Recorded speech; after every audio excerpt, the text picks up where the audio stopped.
Doutor Armando, obrigado mais uma vez por ter vindo participar do nosso programa. Vamos direto ao assunto que preocupa hoje a cafeicultura, não só brasileira, como a cafeicultura mundial. Sim. São os baixos preços do café no mercado internacional. É uma luta de muitos anos. Sim, o que ocorre? O que ocorre é uma vontade política, uma falta de visão e a gente não querer ganhar dinheiro. Eu acho que o Brasil pode ter uma tendência de gostar de ser pobre. Então, as nossas lideranças estão mofadas, o governo está mudando e as nossas lideranças estão ficando as mesmas e nós perdemos, inclusive, o DECAF no Ministério da Agricultura, que era um ponto de equilíbrio. Então, nós temos que acertar uma política independente dessas lideranças que nós temos. E nós estamos pensando em criar uma organização chamada O Café, Organização dos Países Produtores de Café, justamente para regulamentar os preços para os demais países. Por quê? Todas as instituições que estão aí cuidando do café, tanto o CNC, como OIC, como outras instituições, para mim não estão fazendo nada. Elas estão, não digo que não estão fazendo nada, mas estão amorfas, são antigas, incapacitadas, não têm visões de marketing. No Brasil, o preço mínimo do café recentemente, pouco mais de R$ 362 a Isso saca mesmo. para o Arábica, Isso. está abaixo do custo de produção? É um absurdo. Isso está ferindo a Constituição brasileira, no artigo 187, está ferindo o Estatuto da Terra, Lei 4.504, artigo 73 e 85, o governo volta a prevaricar.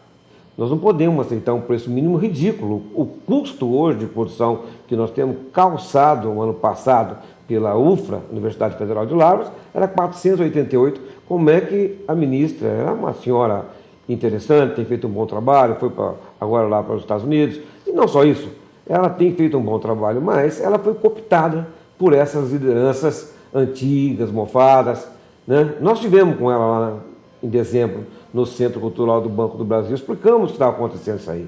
Mas a única saída que nós estamos tendo para o café é a criação da Organização dos Países Produtores de Café. É a única maneira.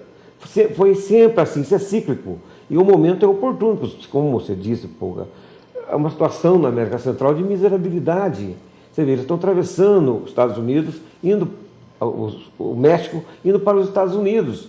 Ou seja, o que é a base da Guatemala, Nicarágua, Costa Rica nem tanto, mas os principais, El Salvador, Honduras, é café.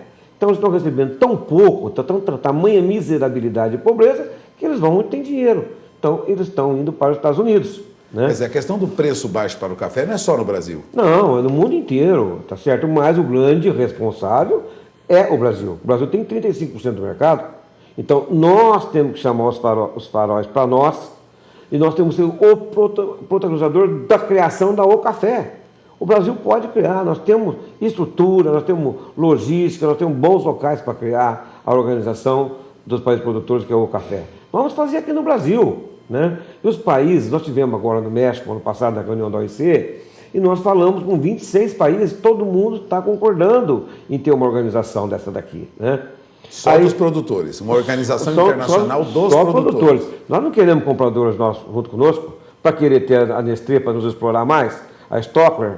Nós queremos dos produtores de café. E a gente determinar um preço mínimo condizente que venha remunerar. O preço mínimo que nós tínhamos nos anos 83 no Acordo Internacional de Café era entre 1,20 e 1,40 dólares por libra-peso. Hoje está menos de 1.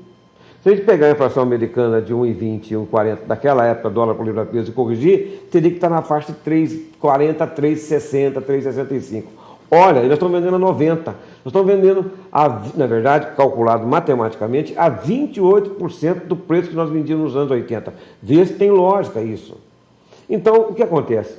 Aí aumenta o plantio de droga no Peru, aumenta o plantio de droga lá na Colômbia, aumenta a pobreza na América Central, aumenta a pobreza nos países africanos que vão correr lá para a Europa, depois a Europa chora, não quer pagar nada pelo café. Então a organização, que é o Café, é que vai dirimir todas essas situações, colocar preços condizentes.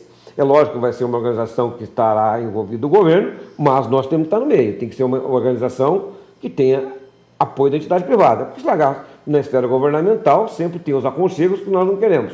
Tem que ser uma coisa do produtor, tá certo? Os colombianos recentemente se queixaram Sim. que os preços que tem como base o café colombiano em Nova York estão também aviltados. Então, o mercado de bolsa está fora da realidade. Até os colombianos, que sempre tiveram algumas vantagens, agora reclamam. Como você vê essa situação Colômbia, Nova York? Bom, eu não me lembro exatamente se foi 28 de agosto ou 28 de setembro do ano passado, os colombianos já vieram aqui no Brasil, já se reuniram com nossas lideranças, já propuseram isso lá atrás. E o Brasil não topou. E o Roberto Velez, um pouco antes da reunião da OEC, que foi lá em Nairobi, no Quênia, semana passada, voltou ao assunto. O Brasil não topou. Ele piscou, deu sinal de que quer sair de Nova York. Nós temos que sair, porque lá só tem rentista, lá só tem grandes especuladores. E lá tudo manipulado. Para que tem que ter a Bolsa de Nova York? Para quê? Para ganhar, os grandes oligopólios ganhar absurdo de dinheiro? Então, dentro dessa concepção da criação da O Café, nós vamos sair fora de Nova York. Para que Nova York? Buga, tem 5 grandes empresas multinacionais, DT, Stocker e outros, que é responsável por 80% da compra do café no mundo, que é os países suíços da exploração, o Swiss Protection que eles falam, tá certo? Então está na mão dos suíços. E eles fazem o que querem. Olha a situação de um preço de café 95 centavos por libra. Gente, o que é isso? E o nosso preço é R$370, não paga custo de produção, Puga. Agora vamos falar um pouco das consequências disso, independente da pobreza, como vocês estão em alguns países da América Central, sim, dificuldade, crescimento, desânimo do produtor, sim, lá na Colômbia, o crescimento do plantio de droga. Sim. No caso do Brasil, o endividamento do cafeicultor cresce? Cresce. E o pior de tudo, o principal estado produtor é o Minas Gerais. Então, Minas, segundo o Graciliano Ramos, lá nos Grandes Sertões Veredas, tem Minas, que eram as minas de minerais, ouro, prata, e Gerais, que eram os campos gerais. Essa é a definição de Minas Gerais. Então, as minas de Minas Gerais, hoje é o café, porque não tem mais as minas de diamantes. E eles não estão conseguindo ver.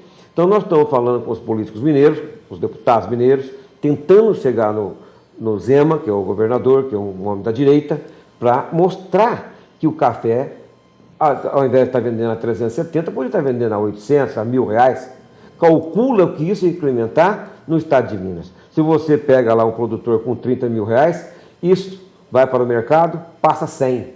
Tá certo? Porque se cada dinheiro que você coloca no mercado, que você coloca no comércio, passa a valer 3.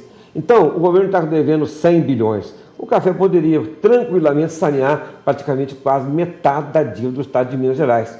Não tem mais mina, mas tem o café, que virou uma outra mina e que o governo não está vendo. Nós estamos em contato lá, eu, Marcão Jacó e outros colegas da Sincal, para tentar marcar uma audiência com o governador do estado de Minas Gerais, que é o Zema.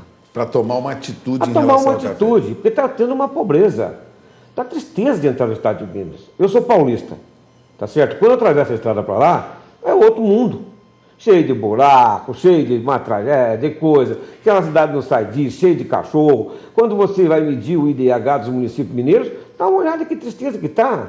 Dentro do ranking da mensuração de IDH, somente um município de Minas ficou entre os 100, que foi Patos de Minas. Aqui no estado de São Paulo entraram diversos, Santa Catarina, Rio Grande do Sul, uma série de municípios. E alguma coisa do Mato Grosso e tal. Mas Minas, um estado fantástico, um estado riquíssimo, 20 e tantos milhões de habitantes, está nessa situação de miserabilidade. E não valoriza o café. Vamos tirar Minas do buraco com a mina de Minas, que é o café. Bom, você acaba de ouvir Armando Mattiello. Armando Mattiello é presidente da Associação dos Cafeicultores do Brasil, a Sincal. Posição clara aí em defesa da cafeicultura de Minas Gerais e a cafeicultura do Brasil.